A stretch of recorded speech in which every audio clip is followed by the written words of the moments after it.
சர்க்கரை வெள்ளிக்கிழங்கு தான். 100 கிராம் சர்க்கரை வெள்ளிக்கிழங்குல பாத்தீங்கன்னா 14,187 இன்டர்நேஷனல் யூனிட் விட்டமின் ஏ இருக்கு. இது கண்கள்ல இருக்கக்கூடிய ஐ ரிசெப்டார் செல்களான ஒளியை உள்வாங்கக்கூடிய திசுக்களை புதுப்பிக்கும். இதன் மூலமாக செரஸ்தால்மியா என்னும் கண் அலர்ச்சி நோய் வராமல் தடுக்கவும், ஐ கேட்ராக்ட்ஸ் என்னும் கண்புரை வளர்ச்சி போன்ற பிரச்சனைகள் வராமலும் தடுக்கக்கூடியது சர்க்கரை வெள்ளிக்கிழங்கு. மேலும் கண் பார்வை திறனையும் அதிகரிக்கக்கூடிய ஆற்றல் இந்த சர்க்கரை வெள்ளிக்கிழங்கு உண்டு.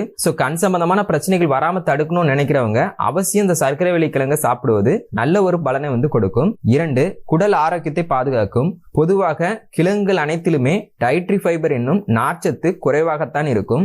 ஆனால் சர்க்கரை வெள்ளிக்கிழங்கை பொறுத்த வரைக்கும் சாலிபிள் ஃபைபர் மற்றும் இன்சாலிபிள் ஃபைபர் சொல்லக்கூடிய 2 வகையான நார்ச்சத்துமே நிறைந்திருக்கு.